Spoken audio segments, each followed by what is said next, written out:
श्रोतेहो नमस्कार. इंद्रधनुष्याच्या आजच्या कार्यक्रमात मी रेडिओ सखी पल्लवी गोडसे तुमचं मनापासून स्वागत करते. श्रोतेहो, स्वयंपाकघर आपल्या घरातील अतिशय महत्त्वाची जागा. बऱ्याच जणांना म्हणजे ज्यांना ज्यांना आवड आहे ते आणि आपल्या सगळ्या गृहिणी, मैत्रिणी यांची तर ही हक्काची जागा म्हणजे स्वयंपाकघर. खरं तर इथे अनेक प्रयोग होत असतात. म्हणजे ही एक प्रयोगशाळाच आहे नाही का? या प्रयोगशाळेत वेगवेगळे पदार्थ तयार होतात हे तर आहेच, पण त्याबरोबर या प्रयोगशाळेतही एक रसायनशास्त्र आहे. खरंच हाच वेगळा विषय आजच्या आपल्या मुलाखतीचा आहे. स्वयंपाकघरातलं रसायनशास्त्र आणि त्याविषयी आपल्याला माहिती देणार आहेत रसायनशास्त्राच्या निवृत्त प्राध्यापिका रेखा रानडे दिवेकर. मॅडम नमस्कार. नमस्कार पल्लवी. आकाशवाणीच्या स्टुडिओमध्ये तुमचं मनापासून स्वागत आहे. धन्यवाद. आत्ताच मी असं म्हटलं की आपलं जे स्वयंपाकघर आपली हक्काची जागा असते आणि बऱ्याच जणांचा तो एक सॉफ्ट कॉर्नरही असतो की तिथेच त्यांचं सगळं विश्व सामावलेलं असतं आणि तिथेच एक रसायनशास्त्र घडत असतं. नकळत सगळ्यांचंच त्याकडे लक्ष जातं असं नाही. तर मला सुरुवातीला असं सांगा की रसायनशास्त्र म्हणजे नेमकं काय? रसायनशास्त्र म्हणजे बघ की रस्सा म्हणजे पृथ्वी आणि या पृथ्वीमध्ये जे जे काही सगळं सामावलेलं आहे त्याला म्हणायचं रस. आणि ह्या विषयीचं जे शास्त्र ते रसायनशास्त्र. खरं तर आपण हे सगळं शाळेत शिकलेलो आहोत, पण तिथे ते फॉर्म्युले, ती समीकरणं ह्याच्यातच आपण गुंततो. पण हे असं रसायनशास्त्र स्वयंपाकघरातही आहे हे आपल्याला माहीत असतं पण आणि नसतं पण, नाही का? मला सांगा मॅडम की स्वयंपाकघरात हे रसायनशास्त्र कसं काय उपयोगी पडतं? आता बघ, आपण जेव्हा रसायनशास्त्राच्या प्रयोगशाळेत असतो तर तेव्हा आपण काय करतो तर वेगवेगळ्या आकाराची, वेगवेगळ्या धातूची अशी छोटी छोटी भांडी घेतो. बरोबर. आणि मग त्यामध्ये आपण वेगवेगळी रसायनं घालतो. बरोबर. आणि ते एकमेकांमध्ये मिसळतो किंवा कधी गरम करतो, कधी थंड करतो, कधी बाष्पीभवन करतो, असं वेगवेगळं करतो. आणि स्वयंपाकघरात तरी आपण वेगळं काय करतो? असंच करतो नाही का? वेगवेगळी भांडी घेतो, म्हणजे कधी लोखंडी, कधी पितळी, कधी नॉनस्टिक, कधी अल्युमिनियम. आणि मग त्याच्यामध्ये आपण वेगवेगळे पदार्थ तयार करतो. कधी काय करतो आपण की झाकण ठेवतो आणि त्या झाकणावर पाणी ठेवतो. कधी कधी आपण नुसतीच वाफ दवडतो किंवा आपण कधी कधी कुकरला लावतो म्हणजे शिजवतो. तर अशा वेगवेगळ्या ज्या आपण क्रिया करतो तेव्हा काय होत असतं की या पदार्थांचं रसायन बदलत असतं. म्हणजे 2, 3, 4 पदार्थ जेवढे आपण मूळचे घेतो त्याच्यामधून एक वेगळंच नाही का मिळत. म्हणजे आमटी करायची तर तुम्ही काय काय घेता? तूर डाळ, चिंच, गूळ, तिखट, मीठ, गोड मसाला आणि काय काय, पण मिळतं ते एक वेगळंच रसायन. बरोबर आहे ना? म्हणजे म्हणून ही एक प्रयोगशाळा आहे. आणि आपण म्हणतो बघ, आज अनरशांचा प्रयोग फसला किंवा चकल्यांचा प्रयोग फसला, म्हणजे आपल्याला माहिती असतंच की आपण एक प्रयोग करतोय.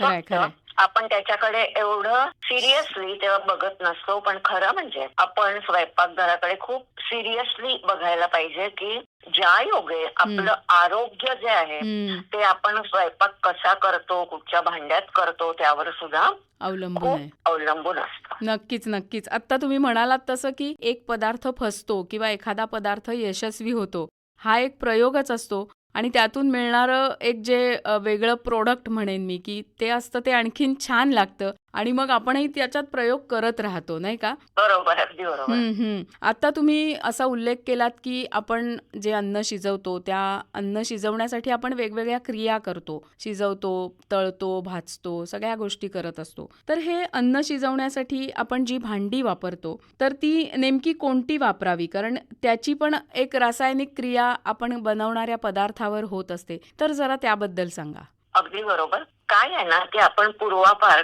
कुठची भांडी वापरायचो? लोखंडी भांडी वापरायचो. म्हणजे बघ, आपल्या सगळ्यांकडे लोखंडी कढई असायची, कढलं असायचं छोटं, पळी असायची लोखंडी. त्याचबरोबर आपल्याकडे पितळेची मोठी मोठी भांडी असायची, तांब्याची असायची. परंतु आपण त्यावेळेला, म्हणजे आता मी एक सिनियर सिटीझन आहे, पण मी जेव्हा तरुण होते तेव्हा अल्युमिनियमची भांडी, नॉनस्टिक भांडी ही वापरायची अजिबात पद्धत नव्हती. आणि आता आपल्या लक्षात आलेलं आहे की आपण जे पूर्वी करायचं होतो तेच बरोबर होतं. आता मी तुला त्याची कारणं सांगते. आता बघ, जेव्हा कधी आपण लोखंडी कढईमध्ये पदार्थ करतो तेव्हा काय होतं की अत्यंत सूक्ष्म प्रमाणात त्या पदार्थामध्ये लोखंड मिसळत असतं. बरोबर. बरोबर आहे. हो. आणि त्यामुळे काय होतं की त्या पदार्थाला बघ एक वेगळीच चव येते. म्हणजे असं आपल्याला कळणार नाही याच्यात आयर्न आहे वगैरे, पण तरी चव जे लोक व्यवस्थित चोखंदळपणे खातात त्यांच्या नक्कीच हे लक्षात येतं की लोखंडी कढईत केलेला पदार्थ आहे, काय काचऱ्या असो किंवा काही असो. बरोबर आहे. तर म्हणून जेव्हा आपण कधीतरी असं होतं बघ की आपलं हिमोग्लोबिन कमी होतं आणि मग तेव्हा आपल्याला डॉक्टर काय सांगतात की आता आयर्नचं म्हणजे आयदर लिक्विड फॉर्म मध्ये घ्या किंवा इंजेक्शन घ्या. पण मग नैसर्गिक मार्ग काय, तर लोखंडी कढईत शिजवा ना पदार्थ. आणि अत्यंत सोपा मार्ग म्हणजे लोखंडी तव्यावर तुम्ही रोजची पोळी, भाकरी, डोसा, ठेपला, धिरडी, काय जे थालीपीठ जे असेल ते रोज लोखंडी तवा वापरा. एवढं जरी केलं तरी तुम्हाला खूप फायदा मिळेल. म्हणजे ह्या अत्यंत लहान लहान गोष्टी असतात, पण त्याचा जो परिणाम होतो तो खूप मोठा असतो. त्याचप्रमाणे आपण आता नॉनस्टिक भांडी वापरतो बघ. तर आता जेव्हा आपण नॉनस्टिक भांडी वापरतो तेव्हा त्याच्या आतमध्ये आहे ना एक टेफ्लॉन किंवा पॉलिटेट्राफ्लोरोइथिलीन असं ज्याला म्हणतात त्याचा थर असतो. आता जेव्हा आपण एखादा पदार्थ त्याच्यामध्ये करतो तेव्हा काय होतं की जेव्हा हे भांड नवीन असतं तोपर्यंत त्याच्यामध्ये पदार्थ केला तर काही एवढं बिघडत नाही. पण काय होतं माहितीये का, आपण जसजसं ते भांड वापरायला लागतो आणि आपण त्याची कितीही काळजी घेतली, अगदी तू उलटणं न वापरता लाकडी उलटणे वापरलेस तरीही त्याला एखादा क्रॅक पडतो. आणि आपण बघ भारतीय आहोत, आपला यूज अँड थ्रो, वापरा आणि फेकून द्या असा आपल्याकडचा ट्रेंड नाही. आणि त्यामुळे आपण ते तसंच वापरत राहतो. आणि काय होतं माहितीये का, ते जे जिथे ती चीर गेलेली असते किंवा तळा त्याच्या दोन्ही बाजूनी ते टेफ्लॉन सुटायला लागतं, ते आपल्या अन्नपदार्थात मिसळतं. आणि एखाद्या वर्षाने तू बघशील तर तो नॉनस्टिक तवा चक्क पांढरा होतो. मग ते कुठे गेलं टेफ्लॉन, तुमच्या डायजेस्टिव्ह सिस्टीम, पचन संस्थेत गेलं. आता आपल्याकडे हे टेफ्लॉन पचवायला कुठचीही एन्झाईम्स नाहीत. म्हणजेच हे साठून राहतं आपल्या शरीरात. आणि आपण म्हणतो ना हल्ली की वेगवेगळे आजार वगैरे होत असतात, तर त्याचं मूळ कुठेतरी नाही, जे आपली चुकीची जीवनशैली त्याच्यामध्ये हे पण एक आहे. तर त्यामुळे नॉनस्टिक वापरू नका. त्याचप्रमाणे अल्युमिनियम वापरू नये. याचं कारणच आहे, जसं मी मगाशी म्हटलं की आपण लोखंडी कढईत पदार्थ केला तर लोखंड मिसळतं. तर अल्युमिनियमच्या कढईत केलं तर काय मिसळेल, अल्युमिनियम. आणि आता जेव्हा अल्युमिनियम आपल्या पोटात जातो तेव्हा अल्युमिनियमची एक रासायनिक क्रिया अशी आहे की ते आपल्या शरीरातलं झिंक जे असतं त्याला रिप्लेस करतं. रिप्लेस म्हणजे काय, त्याला काढून टाकतं आणि त्याची जागा स्वतः घेतं. म्हणजेच आपण झिंकची कमतरता आपल्या शरीरामध्ये निर्माण होते. झिंकची कमतरता निर्माण झाली की ह्या झिंकच्या गोळ्या, त्यापेक्षा तुम्ही अल्युमिनियमची भांडी वापरू नका. मोठं आपल्याला झिंक कमी पडतं याचं कारण आहे आपण जे अल्युमिनियम जास्ती प्रमाणात वापरतो. सगळ्यांकडे आपण बघतो तर अल्युमिनियमच्या मोठ्या मोठ्या कढया असतात. म्हणजे आपल्या नकळत. आणि बघ काही वर्ष जर तू त्या कढया वापरल्या तर त्या पातळ होऊ लागतात. कारण काय, त्या अल्युमिनियम आपल्या पोटात गेलेलं असतं. तर त्यामुळे ह्या दोन गोष्टी तुम्ही वापरू नका. म्हणजे नॉनस्टिक वापरायचं नाही, अल्युमिनियम वापरायचं नाही. लोखंडी वापरा, पितळी भांडी वापरा, कलही करून अर्थात स्टेनलेस स्टील वापरा. असं करून आपण ही भांडी वापरावी स्वयंपाकघरासाठी. खरंय. मला असं वाटतं आणि की तुम्ही आता जे म्हणालात तसं की या सगळ्या गोष्टी वापरल्यामुळे आपल्याला जे गरजेचं आहे ते आपल्या पोटात जाईल, त्याची कमतरता आपल्याला भासणार नाही आणि हे दुसऱ्या गोष्टी वापरल्यामुळे जो नुकसान होतंय तेही होणार नाही, नाही का? बरोबर. मॅडम, आता या सगळ्यानंतर प्रश्न परत असा येतो की तो म्हणजे आपण जे जेवतो ते ताट किंवा थाळी, तर याबद्दल तुम्ही काय सांगाल की नेमकी कोणत्या धातूची थाळी वापरावी की जी आपल्याला गरजेची आहे आणि ज्याचा आपल्याला उपयोग होईल? आता बघ, प्लॅस्टिक अजिबात वापरू नये.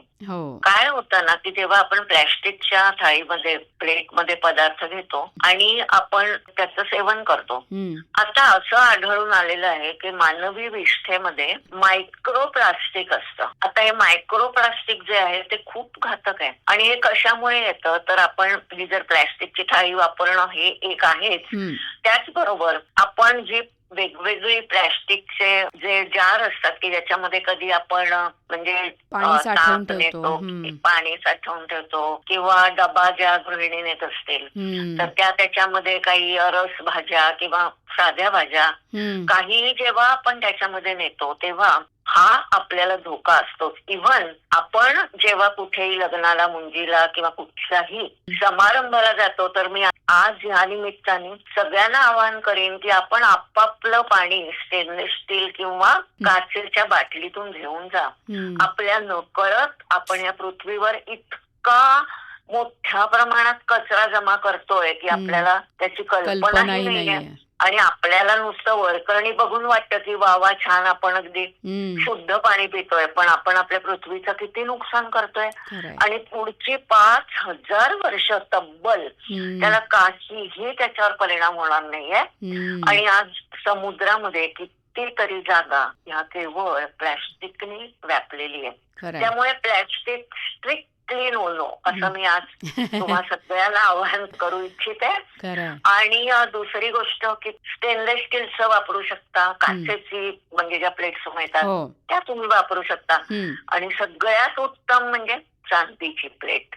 जेव्हा आपल्याकडे उष्टावण होतं ज्याच्यामध्ये त्या मुलाचा मामा किंवा आजी आजोबा जे कोणी असतील ते त्या बाळाला चांदीचं, मग त्यांच्या ऐपतीप्रमाणे का होईना पण चांदीचंच देतात. म्हणजे वाटी, चमचा, ग्लास, छोटी प्लेट जे काही परवडेल ते, पण चांदीचंच देतात. ह्याचं कारण काय तर चांदीमध्ये ना अँटीबॅक्टेरियल, अँटीव्हायरल गुणधर्म आहेत. कुठच्याही आजीला किंवा कुठच्याही नातेवाईकांना असं वाटत नाही की ते बाळ आजारी पडावं. आणि म्हणून चांदीच्या वस्तू देण्याची आपल्याकडे पद्धत आहे. आणि ह्या अँटीबॅक्टेरियल, अँटीव्हायरल गुणधर्म याचा इतका स्ट्रॉंग आहे की कोरोनाच्या काळात मी जेव्हा अशी व्याख्यानं देत होते, बरीचशी ऑनलाईन असायची, तेव्हा मी अगदी आवर्जून सांगायची की हीच ती वेळ आहे की तुम्ही चांदीची सगळी भांडी लॉकर मधून बाहेर काढा, वापरा. कारण आपल्याला सगळ्यांना ह्या कोरोनाच्या जे व्हायरस आहे त्याच्याशी लढायचं आहे. तर त्यामुळे चांदीचं जरूर वापरा. दुसरी गोष्ट मला सांगायला आवडेल तर केळीची पानं की आपण वापरावीत जेवायला, रादर दॅन म्हणजे आपण जे स्टेनलेस स्टील किंवा ग्लास वापरतो त्याही पेक्षा जर आपण केळीचं पान वापरलं तर काय होतं बघ, केळीच्या पानावर आपण गरम गरम भात घेतला, त्याच्यावर छान गरम वरण घेतलं, तूप, लिंबू, आणि बघ त्या भाताला एक वेगळीच चव येते. काय येते त्या भाताला वेगळी चव? कारण अत्यंत सूक्ष्म प्रमाणात फायटोस्टिरॉल्स नावाची जी द्रव्य असतात ती ह्या अन्न पदार्थात मिसळली जातात. आणि मग हे कोलेस्टेरॉलशी लढण्याची क्षमता या फायटोस्टेरॉल्स मध्ये आहे. आणि ही इतकी साधी गोष्ट आहे की बघ, आपण सत्यनारायणाचा प्रसाद किंवा कुठचाही प्रसाद जेव्हा करतो तेव्हा आपण केळीच्या पानातच देतो की नाही. तर या मागे सुद्धा एक शास्त्र आहे. आपण केळवण करतो बघ, म्हणजेच काय, केळीच्या पानावरचं जेवण. खरंय, अगदी खरंय. तर केळीचं पान वापरा, चांदी वापरा. मला असं वाटतं मॅडम तुम्ही खूप चांगली गोष्ट सांगितली आहे या निमित्ताने, कारण हे सगळं आपल्या अवतीभोवती असतं पण निव्वळ माझ्याकडे वेळ नाही या एका सबबीखाली आपण हे सगळं बाजूला सारतो आणि सोपी गोष्ट करून पुढे जातो, पण त्यामुळे आपलंच नुकसान होऊ शकतं नाही का. त्यामुळे ह्या गोष्टींकडे बारकाईने लक्ष दिलं पाहिजे की जर तुमच्या इथे असं झाडं असतील. मला असं आठवतंय की माझ्या लहानपणी हे जेवणाचं तर तुम्ही सांगितलंच, आणखीन पण एक ते मुचकुंदाचं पान वापरायचे नाश्त्यासाठी किंवा एकंदरच द्रोण करायची पद्धत ही पानांपासूनच आहे. म्हणजे त्या पाठीमागेही एक वेगळं रसायनशास्त्र आहे जे तुम्ही आता सांगितलं नाही का. हे जेवढं आपण नैसर्गिक गोष्टी वापरतो ना ते आपल्याला फायदेशीर असतात. नक्कीच नक्कीच. मॅडम आता आपण जेवणाच्या ताटाबद्दल बोललो की कुठलं वापरावं, काय वापरावं. आपली जी महाराष्ट्रीयन थाळी आहे म्हणजे सगळेच पदार्थ आपले, तर त्यामध्ये पंचरस हे तर असतातच, आपल्याला सगळ्यांनाच माहितीये. तर ह्या थाळीतले जे पदार्थ आहेत तर त्याबद्दल तुम्ही काय सांगाल की त्यामध्ये पण नेमकी काय कॉम्बिनेशन असावीत की जी आपल्याला उपयोगी पडतात आणि काय नसावीत, त्याबद्दल सांगा. आपण बघ शाळेमध्ये असताना असं एक शिकलेलो असतो की सगळे अन्न पदार्थ जे आहेत त्याचे जर आपण क्लासिफिकेशन म्हणजेच काय तर वर्गीकरण करायचं ठरवलं तर आपण त्याचं कार्बोहायड्रेट्स, प्रोटीन, हम्म. फॅट्स, हो. विटॅमिन्स आणि मिनरल्स हो. असे स्थूल मानाने आपण 5 करतो वर्ग त्याचे. बरोबर. पण खरं सांगू का तुला की कुठचाही अन्न पदार्थ हा फक्त carbohydrate, protein, fat, mineral, vitamin असा नसतोच मुळी. फक्त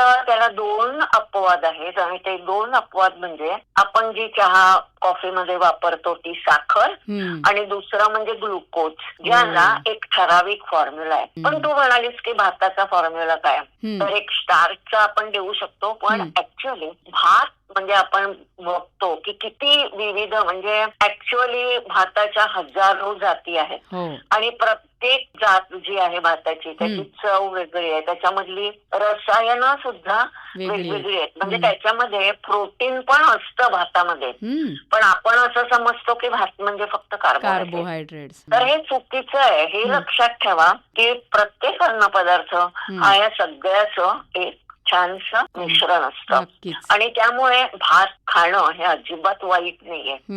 आणि आता आपण काय करतोय ना की सगळं आपण काहीतरी जे आपण पूर्वी करायचो त्याला आपण बाय बाय करून टाकलेलं आहे आणि काहीतरी नवीनच आपण फॅड करत असतो. आता मी एका वाक्यात सांग की भात म्हणजे जेव्हा आईचं दूध कमी होतं तेव्हा मग आपण मुलाला किंवा एक 5-6 महिन्यांनी पहिला जो अन्न पदार्थ देतो तो म्हणजे काय असतो, भाताची पेज देतो, बरोबर. आणि त्या भाताच्या पेजेमध्ये मग बाळाची आई, आजी कोणती घरात असतील मंडळी ती त्यांच्या त्यांच्या ज्ञानाप्रमाणे, बुद्धीप्रमाणे, माहितीप्रमाणे त्याच्यात काय काय मुगडा, गाजर, पालक वगैरे वगैरे घालतात. त्याच्या बळावर हे बाळ काय काय करायला लागतं, तर उपडं वळायला लागतं, रांगायला लागतं, धावायला लागतं, चालायला लागतं, बोलायला लागतं. हे सगळं कशाच्या जोरावर करतं, तर फक्त भाताच्या. आणि आता आपण सगळं एवढंच नाही, जेव्हा आपण वैकुंठवासी होतो तेव्हा पुनरागमनायाचं म्हटलं की तेव्हाही आपल्याला काय मिळणार आहे पुढे जाऊन, भातच. पण आपण आधीमध्ये मात्र त्याला वर्ज्य करून टाकलंय. हे कितपत बरोबर आहे? तर त्याच्यामुळे काही हरकत नाही आपण भात पोळी खायला. मिलेट्स म्हणजे जे आपण हल्ली म्हणतो की मिलेट्स, बरोबर आहे, मिलेट्स खूपच चांगले आहेत की नाचणी, ज्वारी, बाजरी. तर ही मिलेट्स केव्हाही चांगली आणि आपण आधीपासूनच खात होतो. असं नाहीये की आता कोणीतरी आपल्याला इंटरनॅशनल इयर ऑफ मिलेट्स आहे म्हणून आता मिलेट्स खायला लागा, असं तर नाही आहे. बरोबर. आपण आधीपासूनच ज्वारीची भाकरी, बाजरीची भाकरी खायचो, राजगिरा आपण उपासाला खायचो, वरी खायचो उपासाला, म्हणजे आलटून पालटून आपण खातच होतो की नाही. तर ही जी सगळी मिलेट्स आहेत ह्याच्यामध्ये खूप सारं आहे, म्हणजे ह्याच्यामध्ये काहीही दुमत नाही. पण ह्याचा अर्थ असा नाही की भात आणि पोळी तुम्ही टाका आणि मिलेट्स खा. तुमचं कसं आहे माहितीये का, variety is the spice of life. तुम्ही फक्त ज्वारीची भाकरी आणि बाजरीची भाकरी आणि नाचणीचं खात बसलात तर चालणार नाही. म्हणजे आता इतका अतिरेक झालाय की तू जर कुठच्या मोठ्या मॉलमध्ये गेलीस तरी तुला तिथे नाचणीचे चिप्स आणि ज्वारी बाजरीचं ठेपले काय काय असं वेगवेगळं तुला मिळेल. तर असं काही वेगळ्या मार्गाने करायची गरज नाही. आपण जसं पूर्वापार खात होतो तसं खायला काहीच हरकत नाही. नक्कीच. बाकी आपण तूप तर आपल्याकडे पद्धतच आहे की नाही, तर ते पण आपण खाल्लंच पाहिजे.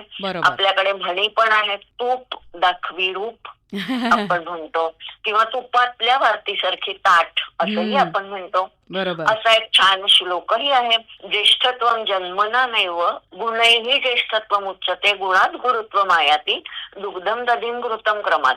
इथे तुपाला महात्म्य जास्ती दिलेलं आहे. तर त्याच्यामुळे तूप, लोणी हे सगळं आहारात असायला हवं. आणि आपल्या ज्या भाज्या आणि फळं ही जी वेगवेगळी मिळतात, पण एक लक्षात ठेवायचं की स्थानिक आणि हंगामी भाज्या काय, फळं काय, हे स्थानिक आणि हंगामी जर तुम्ही खाल्लत तर त्याचा तुम्हाला जास्ती फायदा होतो. आपण इंग्लिश मध्ये म्हण ऐकतो, an apple a day keeps your doctor away. पण एक लक्षात ठेवा, जेव्हा ते ऍपल हजारो मैलावरून येतं तेव्हा त्यातलं न्यूट्रिशन कमी झालेलं असतं. तर तुमच्याकडे जे पिकतं, म्हणजे काय, मला वाटतं की आपल्याकडे चिकू होतात कोकणामध्ये, आंबा, फणस, केळी लागतात, हे जर सगळं तुम्ही खाल्लं तर banana अडे, mango a day, chikoo a day will keep your doctor away. मला असं वाटतं आणि आता पावसाळा चालू होतोय हो तर तुम्ही नक्की ज्या भाज्या म्हणजे अळू आंबाडी वगैरे ज्या येतील त्या मुबलक खा. आणि मला असं वाटतं की या आता तुम्ही म्हणालात तसं रानभाज्या यासाठी हाच Correct. सीझन असतो हो आणि हो भारंगी असते आणि ह्या भाज्या तुम्ही म्हटलं मी मार्च मध्ये खाईवा तर तसं नाही, जेव्हा नाही, त्या नाही. येतात तेव्हाच त्या खाल्ल्या पाहिजेत नाही का. बरोबर बरोबर. हो, हा हो, हा हो. हा खूप छान मॅडम. खरं बघायला गेलं तर आपण या सगळ्या गोष्टी वापरतच असतो, पण नेमकं त्याचं एक मिश्रण तुम्ही म्हणालात तसं आणि ती खाण्याची योग्य वेळ आणि त्या वेळी हंगाम असेल तेव्हा ती फळं खाणं किंवा या सगळ्या गोष्टी आपण लक्ष ठेवून खाणं हे आपल्यासाठी गरजेचं आहे नाही का. हो. आणि एक आपलं प्रोटीन्स बद्दल थोडंसं सांगते. तर प्रोटीन्स म्हणजे काय, आपण जी वेगवेगळी डाळी आणि कडधान्य वापरतो हो पण ते सुद्धा ना म्हणजे प्रोटीन शिवाय कुठचाही जीव बनूच शकत नाही. म्हणजे प्रोटीन पाहिजेच आपल्याला. खरंय. पण म्हणून मी म्हणते की सगळंच हवंय आपल्याला आणि या सगळ्याचं कॉम्बिनेशन आपल्या महाराष्ट्रात थाळीत असतं. बरोबर. तर ते जर तुम्ही एक साधी गोष्ट फॉलो केलीत, जरी आचरणात आणलीत तरी तुम्हाला सगळं योग्य ते कॉम्बिनेशन म्हणजे प्रोटीन मी नेहमी सांगते की तुम्ही 3 प्रकारे त्याचं कॉम्बिनेशन करा. एक म्हणजे तांदूळ वगैरे असं आणि त्याच्याबरोबर डाळ म्हणजे आपला वरण भात असेल किंवा इडली असेल असे पदार्थ. किंवा आपण दुसरं काय करू शकतो की तांदूळ समजा घेतले त्याच्याबरोबर दुग्धजन्य पदार्थ घेऊ शकतो. म्हणजे खीर आहे आपली. किंवा आपण गव्हाची सुद्धा खीर करतो किंवा गव्हाच्या पिठाचा पण हलवा करतात. तर हे पण एक कॉम्बिनेशन आहे. आणि त्याचप्रमाणे डाळी अधिक दुग्धजन्य पदार्थ पण आपण करतो. म्हणजे दही वडा आहे किंवा मूगडाळ हलवा आहे. असे सगळे पदार्थ. किंवा आपण ताकातली पालकाची भाजी करतो त्याच्यामध्ये आपण चण्याचं पीठ लावतो आणि ताक असतं. तर ही जी सगळी कॉम्बिनेशन जी आपण करतो ना तीच आपल्याला पुरेशी प्रोटीन्स देतात. बरोबर आहे. म्हणजे खरं बघायला गेलं तर सगळं तुमच्या समोरच आहे. डोळस दृष्टीने तुम्ही ते बघून त्याचं कॉम्बिनेशन करून तुमच्या रोजच्या दैनंदिन मध्ये तुमच्या जेवणामध्ये याचा समावेश केलात तर मला वाटतं हे जे काही रसायनशास्त्र आहे ते काही वेगळं नाहीये. हे आपलं नेहमीच आहे. फक्त नीट लक्ष देऊन त्याच्याकडे बघणं गरजेचं आहे नाही का. अगदी बरोबर बोललीस. मॅडम खूप छान माहिती तुम्ही दिली आहे आणि मला वाटतं याचा उपयोग सगळ्यांना होणारच आहे. अजून एक प्रश्न मला असा पडलाय की नेमकं काय टाळलं पाहिजे. काय घ्यावं ते तर तुम्ही सांगितलं, पण काय टाळलं पाहिजे ते सांगा. फार छान प्रश्न विचारलास. कारण हल्ली काय झालंय ना की आपण प्रोसेस्ड अँड पॅकेज फूड्स याच्या मागे खूप लागलेलो आहोत. ते आपण पूर्णपणे टाळायला हवेत. कारण ह्याच्यामध्ये ना अत्यंत घातक अशी रसायनं आहेत. बरोबर. आणि काय होतं ना की आता जेव्हा मी पॅकेज फूड सांगते तर काही जण असं म्हणजे शहरी भागात राहणारे लोक असं विचारतात की आता असतात ना काही काही घरगुती उत्पादनं करतात बघ की चकल्या लाडू वगैरे मिळतं इथे मुंबईमध्ये काय पुण्यात काय. तर ते घ्यायला काहीही हरकत नाही. ते त्याच्यामध्ये येत नाही. प्रोसेस्ड अँड पॅकेज फूड मध्ये ते येत. पण प्रोसेस्ड अँड पॅकेज फूड्स अजिबात खाऊ नका. नक्कीच. मला असं वाटतं की एकंदर आपण सध्या जे काही सगळ्याच बाबतीत प्रगती केली आहे, चांगल्या पद्धतीने पुढे चाललोय, पण ते करता करता हातातून या सगळ्या गोष्टी निसटून चालल्यात की मला पटकन करायचंय, मला पटकन बाहेर पडायचंय, तर मग त्यासाठी ह्या गोष्टी आल्यात. पण याच्यामुळे आपलं नुकसान भरपूर होतंय. याकडे पण आता आपण लक्ष देणं गरजेचं आहे नाही का. हो हो नक्की. मॅडम जाता जाता आमच्या श्रोत्यांना काय सांगाल. आता मी ना आरोग्याचाच एक मंत्र सांगू का. पेट नरम पाव गरम और सर को जिसका ठंडा. डॉक्टर भी यदि आए तो मारेंगे उनको दंडा. याचा अर्थ काय, पेट नरम म्हणजे काय की आपल्या पोटाला जेवढं हवंय तेवढंच खा. कोणी आग्रह केला किंवा खूप आवडलं म्हणून ते जास्त भरायचं नाही. पाव गरम म्हणजे काय, हालचाल करत राहा, एक्सरसाइज करा. आणि सर हो जिसका ठंडा म्हणजे काय, शांत राहा, उगाच चिडचिड राग यांना लांब ठेवा. किंवा डॉक्टर भी यदि आहे तो मारेंगे उनको दंडा म्हणजे आपल्याला डॉक्टरची गरज लागणार नाही. वा वा वा. मला वाटतं की याच्यामध्ये सगळंच आपल्या आरोग्याचं सार सामावलेलं आहे आणि जे आता या आजच्या काळात गरजेचं आहे नाही का. थोडक्यात स्वयंपाकघरात एवढं रसायनशास्त्र दडलेलं आहे त्याचा उपयोग जर आपण अभ्यासपूर्ण केला तर मला वाटतं आरोग्याला ते नक्कीच हितकारक राहील. याच नोटवर आज आपण इथे थांबूया. आपल्या स्वयंपाकघरातलं रसायनशास्त्र याविषयी सखोल माहिती तुम्ही आम्हाला करून दिलीत, आमच्या श्रोत्यांना करून दिलीत, त्याबद्दल आकाशवाणी परिवारातर्फे मी आपले आभार मानते. धन्यवाद. मला इथे बोलावल्याबद्दल, तुमच्याशी संवाद साधायला मिळाला याचा मला खूप आनंद वाटतो. धन्यवाद. या कार्यक्रमाचे सादरकर्ते होते विवेक वानखडे.